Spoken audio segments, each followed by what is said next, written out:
Welcome back to the channel, everyone. Thank you for joining me for another honest and thought-provoking journey into the world of spiritual practice. Today's topic may raise a few eyebrows, but it's a question that deserves attention, especially for those who are committed to mindfulness and personal growth. The question is this: can or should we visualize attractive people, such as handsome men or beautiful women, during meditation or contemplative practices? At first glance, this might seem like a light-hearted or even inappropriate question, but when we dig deeper, we uncover an incredibly important layer of our inner world: how desire, beauty, and projection shape the quality of our attention and awareness. This video will explore why such visualizations arise, what they reveal about our mental conditioning, and how we can navigate these distractions without shame or suppression. If you've ever been distracted during meditation by thoughts or images that seem out of place, you are not alone, and today's conversation is for you. Let's begin with honesty. The mind is not a monastery. It's a vast, restless ocean of thoughts, memories, desires, fears, hopes, and images. When we sit down to meditate, we are not entering a vacuum. We are sitting with all of that, and among the many things that might surface during practice are thoughts of attraction, desire, fantasy, even images of people we've encountered, admired, or imagined. Is this wrong? Is this sinful? Should we feel guilty about it? The answer, from a mindfulness perspective, is no, but also yes, if we let those images take the steering wheel. Let me explain.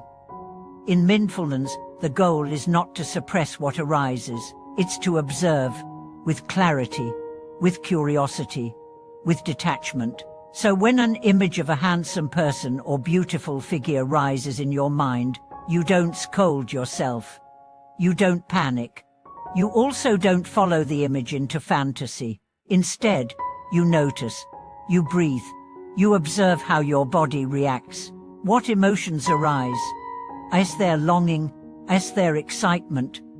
Is there shame? Each of these reactions is an opportunity. Meditation isn't about achieving silence, it's about learning to see clearly. The rising of desire in the form of visualizing beauty is not an obstacle, it's a mirror. It shows you your attachments, your cravings, your conditioning. And in seeing them clearly, you gain freedom. This brings us to the concept of the objective meditation, or meditation anchor. In many traditions, practitioners are advised to choose an anchor that supports stillness, insight, and clarity. This could be the breath, a mantra, the image of a spiritual teacher, or a symbol of purity like a lotus or flame.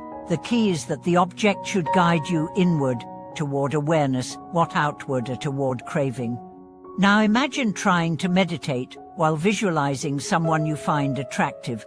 If your attention becomes absorbed in desire, in story, in fantasy, your mind starts to wander.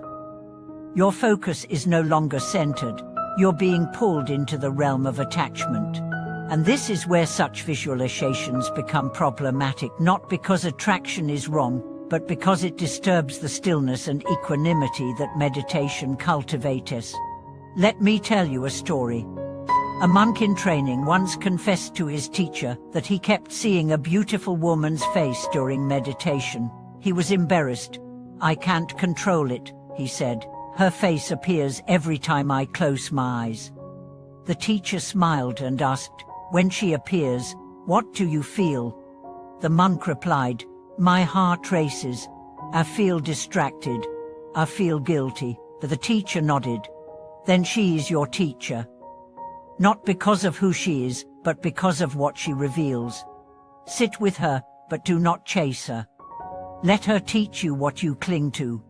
That's the essence of working with desire in meditation. You don't deny it. You don't indulge it. You observe it as a passing cloud. Eventually, all clouds pass. In many contemplative traditions, beauty is acknowledged not as temptation, but as an opportunity for deeper reflection. What do we find? Some faces beautiful, Why are we drawn to certain features, colors, movements? What do these preferences say about our upbringing, our media exposure, our unmet needs? Meditation becomes richer when it becomes investigative. Instead of fearing or avoiding the appearance of an attractive person in your mind, you turn the light of awareness on it. What is beauty? Why does it move me? What am I hoping to gain from possessing or being near this person?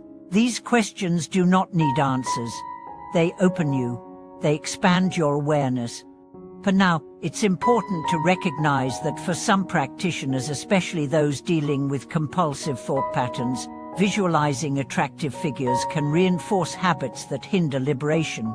In those cases, it's wise to choose objects of meditation that calm and purify the mind. Chanting the name of a teacher, focusing on breath, reflecting on death and impermanence. These anchors help reduce the pull of craving and bring attention back to the still center within. But let's not forget we live in a world saturated with beauty standards and sensual imagery. It's impossible to avoid being influenced. Our society rewards physical beauty. Advertisements, films, magazines, they program us to value appearance over substance. So when you sit down and your mind projects an image of beauty, it's not your fault. It's the residue of a culture obsessed with image. And yet, within this lies a powerful opportunity to reclaim the gaze, to train the mind not to be enslaved by appearances, to see beauty as a reflection of something deeper, not something to chase, but something to understand. Think of the difference between looking at a sunset and looking at a fashion model. Both may be beautiful, but one quiets the mind, the other often excites it. True meditation asks, does this image calm or stir? Does it anchor or unmoor? Let's consider the example of Thich Nhat Hanh, the great Vietnamese Zen teacher. He often reminded his students to smile gently during meditation, not to fake happiness, but to soften their awareness. A smile brings kindness to the moment. Similarly, when a distracting image arises, we can meet it with the same gentle awareness, not suppression, not indulgence, but soft, loving observation. Over time, this changes us. We become less reactive, less caught, less driven by impulse, more able to choose, more able to rest. Imagine this shift in daily life.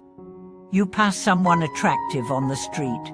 Instead of spinning into fantasy or insecurity, you simply notice, oh, there is beauty.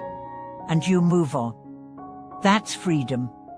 That's mindfulness in action. In the end, meditation is not about escaping the world. It's about engaging it differently. Seeing clearly, loving wisely, living gently. So should you visualize attractive people during meditation, not as a practice, but if they arise, let them arise. Let them teach you. Let them pass. Your job is not to edit your experience. Your job is to be awake within it. And when you return to your breath, to your still point, let that be your offering. Not a rejection of desire, but a transcendence of it. A movement beyond grasping, toward presence. Thank you so much for watching this video. If you've ever struggled with distracting thoughts during meditation, or if you've learned something valuable about your mind through those distractions, I'd love to hear your story in the comments. This community grows stronger when we share our truth. Please remember to like, subscribe, and pass this message along to anyone walking the path of mindfulness. The more we normalize these conversations, the more compassionate our practice becomes. Thanks again for watching this video. I'll see you in the next one.